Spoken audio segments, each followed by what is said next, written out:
Good morning student. तो आज हम करेंगे next.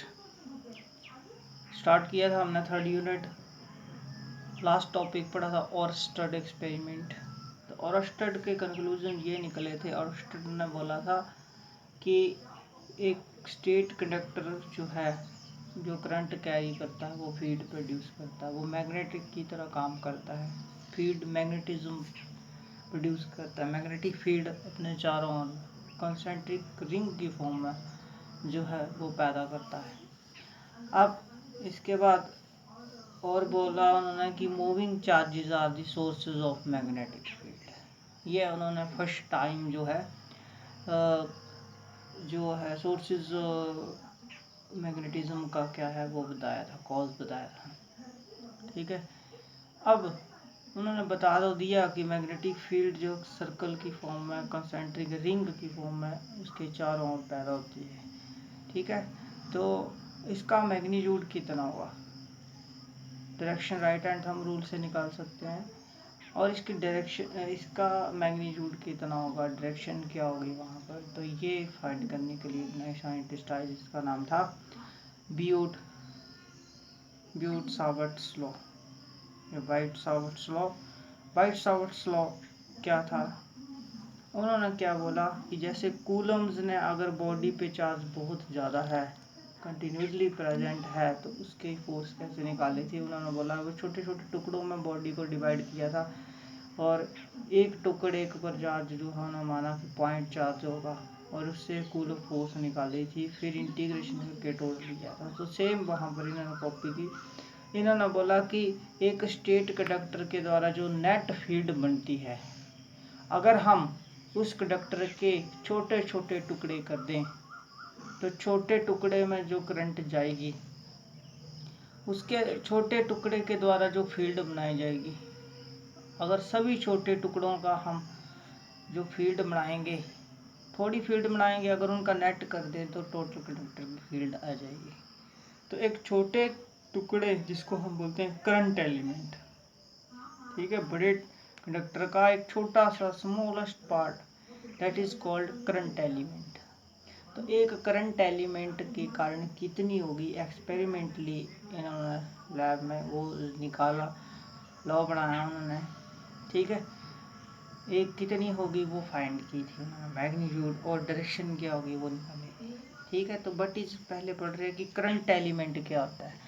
But is current element, तो करंट एलिमेंट क्या होता है, ये एक छोटा टुकड़ा होता है। जैसे ये मान लो ये कंडक्टर है, तो इसका छोटा टुकड़ा, अगर मान लो ये छोटे छोटे टुकड़ों से बना हुआ है, तो एक छोटे टुकड़े का छोटा टुकड़ा, smaller part of conductor carrying current, जो करंट कैरी कर रहा है उसका छोटा टुकड़ा, उसको हम बोलते हैं करंट एलिमेंट।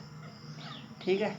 इसको हम, और ये वेक्टर क्वांटिटी है तो इसको वेक्टर फॉर्म में लिखते हैं IDL वेक्टर से, और मैग्नीट्यूड में लिखते हैं DL बोलते हैं इसको। ठीक है, समझ गए। अच्छा, लॉ क्या है, स्टेटमेंट वाइट-सावर्ट लॉ क्या है, स्टेटमेंट इसकी, इस लॉ का यूज़ करते हैं हम कि फील्ड, मैग्नेटिक फील्ड निकालने के लिए करंट एलिमेंट की किसी पॉइंट पर, करंट एलिमेंट की आपने के कारण जो किसी पॉइंट पर फील्ड बनती है वो निकालनी है, तो ये लॉ यूज होता है। Statement of this law use to find the magnetic field due to current element. ठीक है, सही डेफिनेशन ये है इसकी, बुक में थोड़ी रॉन्ग दी है। ठीक है। एक्सप्लेनेशन कितनी होगी, एक्सप्लेन करना आपने। तो एक्सपेरिमेंटली ये फाइंड किया था उन्होंने। देखिए क्या, हमने एक कंडक्टर माना एक्स बाई कंडक्टर है, इसमें करंट आई जा रहा है, आई करंट फ्लो करता है यहाँ पर। ठीक है। अब एक छोटा करंट एलिमेंट लिया, इसका DL, ये हमने छोटा करंट एलिमेंट DL लिया, की लेंथ DL है, और माना इसके चारों और फील्ड ये प्रोड्यूस हो रही होगी, पूरे के कारण बड़ी ज़्यादा होगी, छोटे के कारण स्मॉल होगी, DV से लिखेंगे। माना P पॉइंट है जहाँ पर हम फील्ड निकालना चाहते हैं, इसके चारों ओर P पॉइंट है, और ये करंट एलिमेंट से R वेक्टर की डिस्टेंस पे, उसका पोजीशन वेक्टर कितना है, R वेक्टर। ठीक है। तो फिर उन्होंने देखा कि ये जो जितना ज़्यादा करंट अगर इसमें बढ़ाते हैं, करंट को अगर हम डबल करते हैं तो जहाँ देखते हैं नीडल रखते हैं यहाँ पर, और नीडल भी बड़ी तेज़ी से मूव कर जाती है, रोटेट घूम जाती है, मुड़ जाती है। इसका मतलब वहाँ फील्ड स्ट्रेंथ भी क्या हो गया, बहुत ज़्यादा। तो इन्होंने बोल दिया जितना करंट कंडक्टर में जाएगा उतनी ज़्यादा फील्ड होगी इस पॉइंट पर, नीडल उतनी तेज़ी से घूमती है। एक्सपेरिमेंटली देखा हूँ। तो फिर उन्होंने बोल दिया कि इस लॉ के अकॉर्डिंग करंट एलिमेंट की जो फील्ड होगी वो डायरेक्टली प्रोपोर्शनल होती है जितना करंट इसमें से जा रहा है। ये पॉइंट आ गया। फिर उन्होंने देखा कि जितना ज़्यादा ये बड़ा एलिमेंट होगा, इसकी लेंथ, एलिमेंट की लेंथ जितनी ज़्यादा होगी, वहाँ छोटा कंडक्टर लिया तो वो कम हिली, बड़ा लिया तो बड़ी ज़्यादा हिली। इसका मतलब वहाँ पर फील्ड स्ट्रेंथ भी उतना ज़्यादा होगा। तो दूसरा कि magnetic field due to current element होगी वो directly proportional to length of current element होती है। जितनी ज़्यादा लेंथ उतना ज़्यादा जो है मैग्नेटिक फील्ड होगी। ठीक है। और तीसरा देखा उन्होंने कि जहाँ पर नीडल को रखते हैं अगर इस पॉइंट पर, तो उस पर कोई फोर्स नहीं लगता है। ठीक है, मैग्नेटिक फील्ड वहाँ पर जीरो। तो इस पॉइंट पर जीरो, और जहाँ पर मैक्सिमम हिलती है, जहाँ पर कम, यहाँ पर कम। इसका मतलब ये जो मैग्नेटिक फील्ड है ये वेरी करती है एक ऐसे फंक्शन के साथ जिसकी परपेंडिकुलर पे मैक्सिमम वैल्यू होती है और अलोंग जीरो होती है, जीरो पे जीरो होती है, तो वो साइन होता है। तो इसका मतलब फील्ड स्ट्रेंथ वेरी करती है directly proportional to sine theta. Sine theta की वैल्यू जितनी मैक्सिमम होगी तो ये मैक्सिमम होनी, ये मिनिमम होगी तो मिनिमम होनी। ठीक है, ये एक्सपेरिमेंटली उन्होंने 3 चीज़ें देख ली। और लास्ट देखा स्क्वायर ऑफ डिस्टेंस के साथ, अगर 2 मीटर पे रखते हैं, 3 पे रखते हैं नहीं चेंज करती, 4 पे डबल हो जाती है, फिर 9 पे डबल हो जाती है। तो स्क्वायर ऑफ डिस्टेंस के साथ ये जो वेरी करती है, यूनिवर्सली वेरी करती है। ठीक है, तो ओवरऑल लॉ ये बना कि magnetic field due to current element, ठीक है, is directly proportional to current flowing through a conductor and directly proportional to length, directly proportional to sine of theta and inversely proportional to square of distance. From equation 1 2 3 4 क्या आ गया, overall देखें तो overall आ गया कि D V directly proportional to ये हो जाएगा, I D L sine theta upon are square हो जाएगा। ठीक है, कंबाइन करके लिख लिए। प्रोपोर्शनलिटी हटाया, इक्वल कांस्टेंट आया, कांस्टेंट जहाँ की आया ये आ जाएगा। ठीक है, अब ये जो के की वैल्यू थी ये देखा उन्होंने मीडियम पे डिपेंड करती है, सेम जैसे कूलम में थी वैसे यहाँ पर। तो ये डिपेंड करती है सिस्टम ऑफ यूनिट पे और मीडियम पे। तो फॉर एस आई और एयर के लिए या वैक्यूम के लिए ये वैल्यू आई, के की वैल्यू आती है μ0/4 और इसकी वैल्यू थे 10⁻⁻7 वेबर पर एम्पियर मीटर और टेस्ला पर एम्पियर मीटर। टेस्ला फील्ड के यूनिट होते हैं। ठीक है, तो इसके के निकाल सकते हैं आप यहाँ से। इस μ0 को क्या बोलते हैं, एब्सोल्यूट परमिएबिलिटी। वहाँ एब्सोल्यूट परमिटिविटी थी, यहाँ परमिएबिलिटी इसको बोलते हैं। ठीक है, तो फिर यहाँ वैल्यू कर दी तो के की, तो μ0/4 I dl sine theta upon square. इतनी फील्ड जो है करंट एलिमेंट के कारण जो किसी पॉइंट पर अराउंड फील्ड बनती है वो इतनी बनती है, I μ0/4 I dl sine theta upon square. तो बियोट की अकॉर्डिंग इतनी होगी। ठीक है, अब डायरेक्शन क्या होगी, फील्ड का मैग्नीट्यूड भी होता है, डायरेक्शन मैग्नीट्यूड तो उतना होता है। ठीक है, डायरेक्शन क्या होगी, तो डायरेक्शन के लिए वेक्टर फॉर्म लिखनी पड़ेगी। तो वेक्टर फॉर्म कैसे लिखी जाएगी, देखिए जहाँ पर ये आ रहा है डी एल साइन थीटा और 1 यूनिट वेक्टर भी लिख सकते हैं आप। तो वेक्टर फॉर्म में याद रखनी, वेक्टर फॉर्म इसकी आती है, वेक्टर फॉर्म जी, in vector form unit vector की फॉर्म, 2 फॉर्म है इसकी, यूनिट वेक्टर की फॉर्म में और साथ में पोजीशन वेक्टर की फॉर्म में। तो ये आती है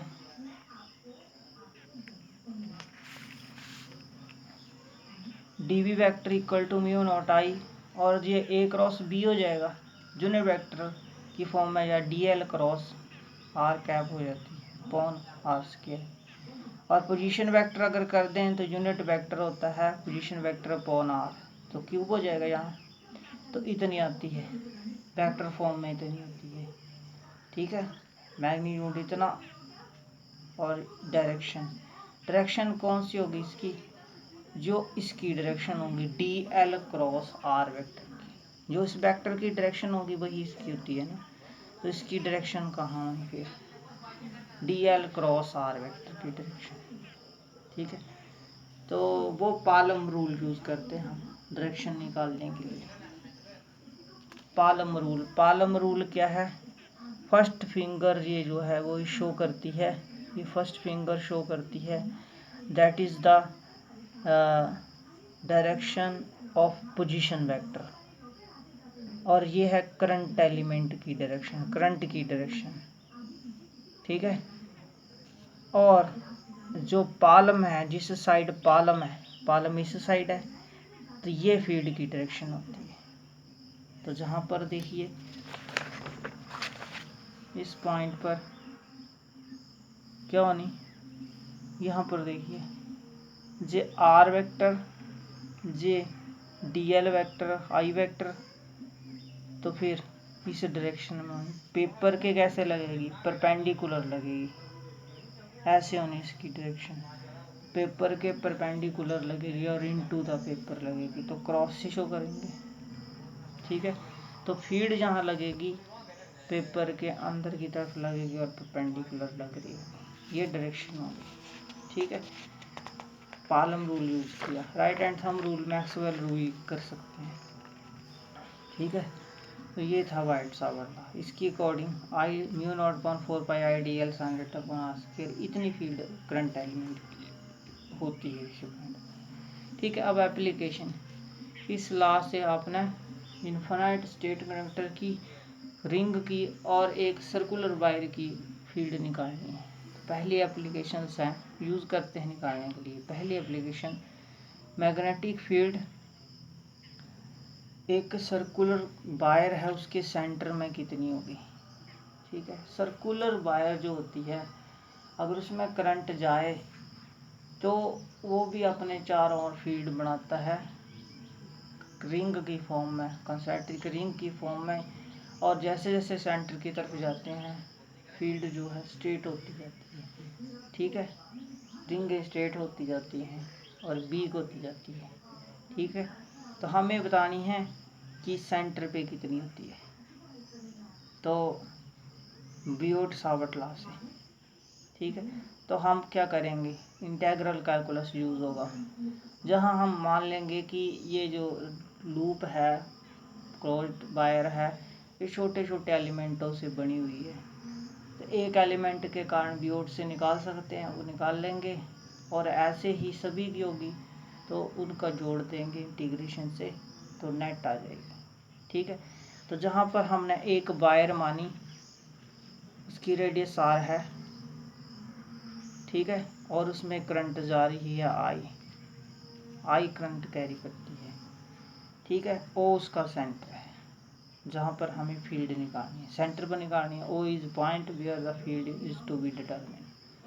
ठीक है, तो suppose this wire is made up of large number of current element, consider one element of length D L, एक मान लिया हमने। ठीक है, तो ये भी फील्ड प्रोड्यूस करेगा यहाँ पर इसके चारों रिंग की फॉर्म में, तो जहाँ पर कितनी होगी फील्ड, तो करंट के डिस्टेंस पता है, एंगल पता है, तो बियोट से आ जाना। तो by Biot Savart law, magnetic field due to current element at O will be, magnetic field due to current element at O will be क्या होनी, d v is equal to mu naught upon 4 pi I D L sine theta upon are square, इतनी होगी bye Savart law से। ठीक है, अब इतनी होगी तो थीटा कितना होना, ये आर्क है, this is tangent, length tangent होगी और ये रेडियस परपेंडिकुलर होते हैं, थीटा 90 होना, भर दो, तो ये आ गया अपना म्यू नॉट अपॉन 4π/IDL/R²।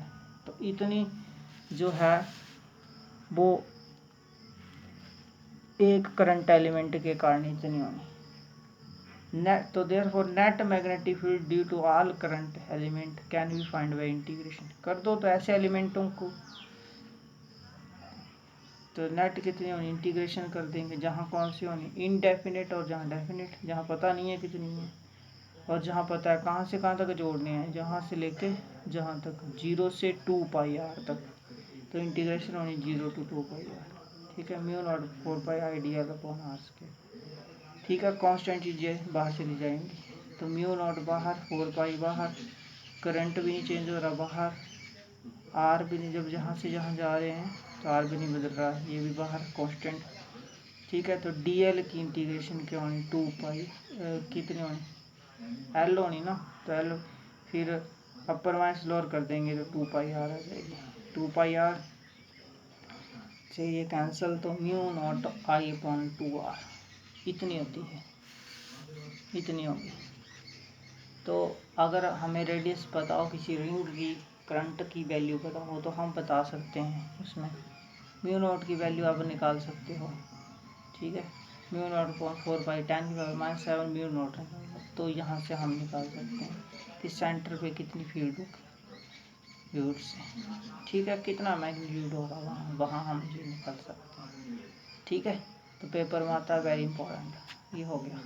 ठीक है, नेक्स्ट है रिंग के कारण निकालने हैं। रिंग, एक रिंग है जो करंट कैरी कर रही है, तो अपने चारों ओर फील्ड बनाती है। तो हमें जो उसकी एक्सिस होगी रिंग की, उसके किसी पॉइंट पर निकले। पहले हमने एक रिंग और एक वायर की सेंटर पे निकाली, अब हमें सेंटर पे नहीं निकालनी, अब हमें एक्सिस पे किसी पॉइंट पर निकालनी है कितनी होगी।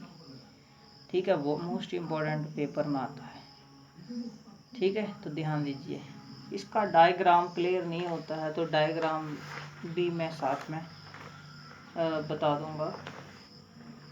ठीक है, डायग्राम इसका क्लियर कर देंगे आपको, तो इसका ध्यान से समझ लेना इसको आप।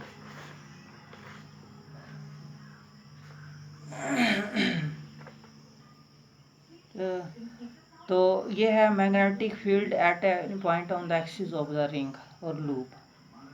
तो ये हमने एक कोई रिंग मानी, ऐसे है ये रिंग, एक रिंग मानी हमने।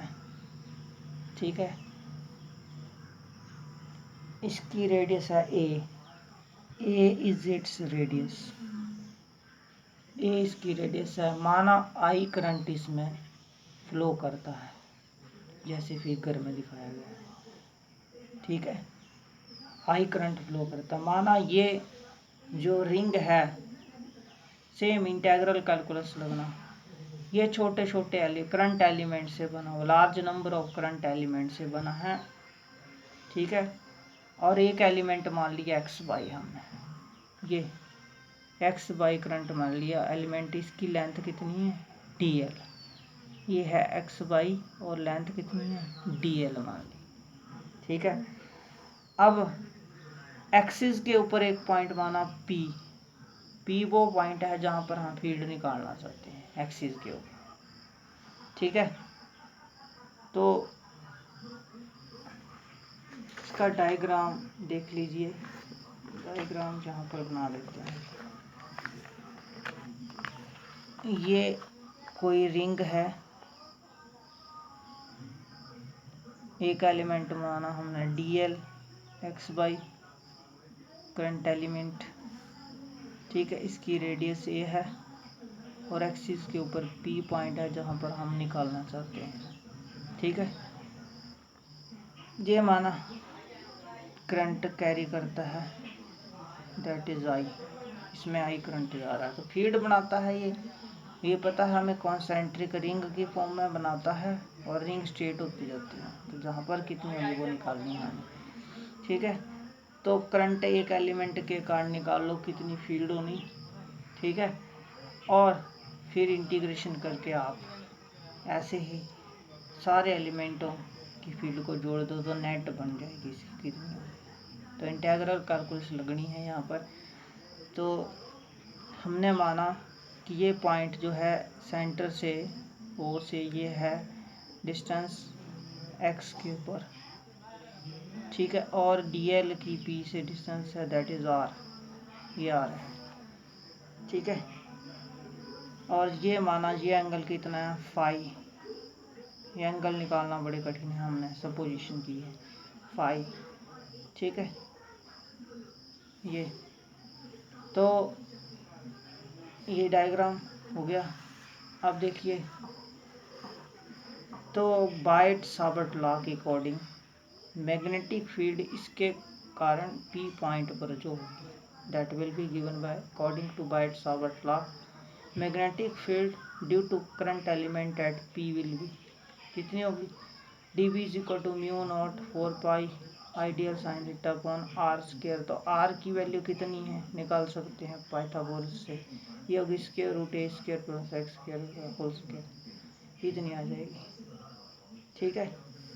अब अगर मान लें कि ये जो रिंग है वो बड़ी छोटी है, रिंग छोटी है तो फिर ये दोनों क्या हो जाने 90 डिग्री, dl ऐसे है ये ऐसे, तो अगर रिंग बड़ी छोटी होगी तो ये परपेंडिकुलर होंगे, तो थीटा क्या हो जाना 90 डिग्री हो जाना। अगर बहुत स्मॉल है तो टेंजेंट होगा ना, ठीक, तो फिर ये 90 हो जाएगा, तो ये बन जाएगा dB equal to mu naught I d x, ये आ जाएगा upon square a square b square x square हो जाएगा, ये हो गया, ठीक है। अब इसकी डायरेक्शन क्या होगी यहाँ पर, तो पालम रूल की अकॉर्डिंग देखिए, पालम की अकॉर्डिंग रिंग ऐसी है, एलिमेंट ऐसा है, तो कहाँ होना, पालम की अकॉर्डिंग ये फील्ड जो लगेगी वो पेपर के परपेंडिकुलर लगेगी, ऐसे लगेगी dB, palm by palm rule, ये फील्ड की डायरेक्शन होगी पेपर के परपेंडिकुलर होगी और इनटू का पेपर होगी, ठीक है। ये ऐसे करंट जा रहा है और ये लेंथ है, तो पालम की अकॉर्डिंग जो है थैली इस साइड होगी तो फीट की डायरेक्शन होगी, तो डायरेक्शन जो होगी वो पेपर में लगेगी, प्लेन में लग रही है, प्लेन में होगी तो ये डिवाइड हो जाएगी दो कंपोनेंट में, ठीक है। तो resolving dV into two component, ठीक है। फर्स्ट dV cos थीटा, तो ये जो dV cos थीटा होगी देखिए, अगर ये फाई है तो ये भी फाई होना, दो कंपोनेंट में रिजॉल्व होगी ना ये, तो एक कंपोनेंट इधर होना एक इधर होना, ठीक है। तो ये फाई है तो ये भी फाई होना, तो ये जो कंपोनेंट होगा dV cos होगा, cos फाई, ये परपेंडिकुलर होगा, और ये होगा dV साइन, ठीक है, एक्सिस के लॉन्ग होगा, ठीक है। तो ये एक्सिस के लॉन्ग और ये लूप के परपेंडिकुलर एक्ट करेगा एक्सिस के, ठीक है, समझ गए। अब सिमिलरली डायमेट्रिकली अपोजिट एंड पे जो करंट एलिमेंट होगा वो भी यहाँ पर फील्ड बनाएगा, और ये जो फील्ड है ये भी फाई होगा, ये फाई है तो ये भी फाई होगा, वो फील्ड बनाएगा इस डायरेक्शन में। Similarly the diametrically opposite current element also produce the magnetic field at P, ठीक है, as shown in figure। तो फिगर में बनाएगा, ये फाई होगा, तो ये कंपोनेंट ये भी दो में डिवाइड होगा, प्लेन में लग रहा है, तो ये ना dV cos फाई और ये ना dV sin फाई, ठीक है।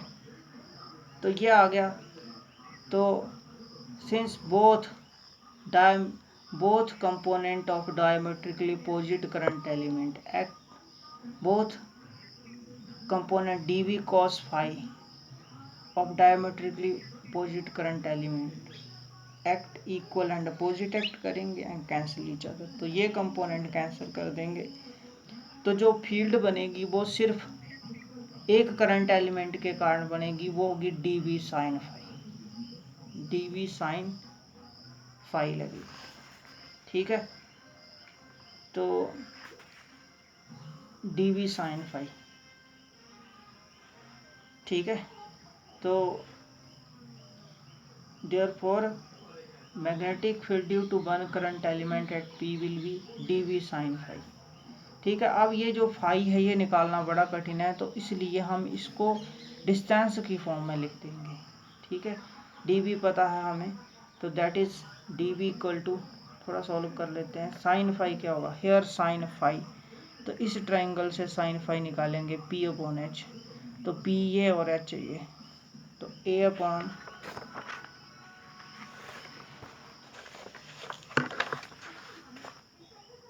तो ये आ जाएगी, दैट विल बी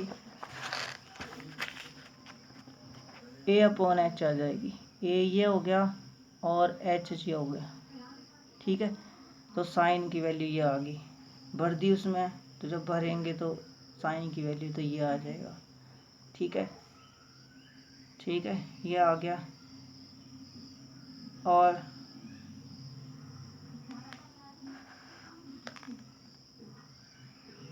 यहाँ पर ये आ गया, आर से मल्टीप्लाई कर दिया और डिवाइड कर दिया, तो ये आ गया।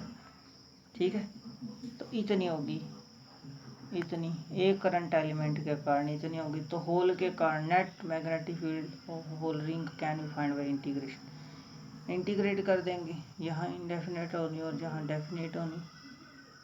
ठीक है, तो कहाँ से होनी, 0 to 2 पाई आर होनी, 2 पाई ए, तो जहाँ पर ये बाहर आ गया I D L I R भी, ये भी बाहर है, चेंज क्या हो रहा है, जब इंटीग्रेशन कर रहे हैं तो आर भी सेम रह रहा है, बदल क्या रहा है, बदल जो हो रहा है वो डी एल बदल रहा है, तो डी एल फंक्शन होना, बाकी सारे बाहर आ गए, तो डी एल की वैल्यू कितनी होनी, दैट इज 0 से 2 पाई आर होनी, ऑल इंटीग्रेशन क्लोज में 2 पाई आर हो जानी, तो ये इतनी होती है, तो इतनी होगी। ठीक है, दैट इज इतनी होगी। अब स्पेशल केस, अगर आर बहुत दूर है, if R is very large as compare to X, अगर आर बहुत दूर है तो नेगलेक्ट कर देंगे, तो ये आ जाएगी, और अगर आर बहुत कम है एक्स से, तो ये वैल्यू आ जाएगी, तो ये रिंग की होती है। वेरी इंपॉर्टेंट आर्टिकल था, पेपर में आता है। ठीक है, मैग्नेटिक फील्ड रिंग की निकालनी, ये हो गया आपका। ठीक है, नेक्स्ट है दूसरी एप्लीकेशन, तीसरी एप्लीकेशन है कि मैग्नेटिक फील्ड निकालनी है आपने, वो इनफाइनाइट स्टेट कंडक्टर की निकालनी है। इनफाइनाइट स्टेट कंडक्टर की मैग्नेटिक फील्ड कितनी होगी वो आपने फाइंड करनी है। ठीक है, तो वो नेक्स्ट लेक्चर में करते हैं। Thank you.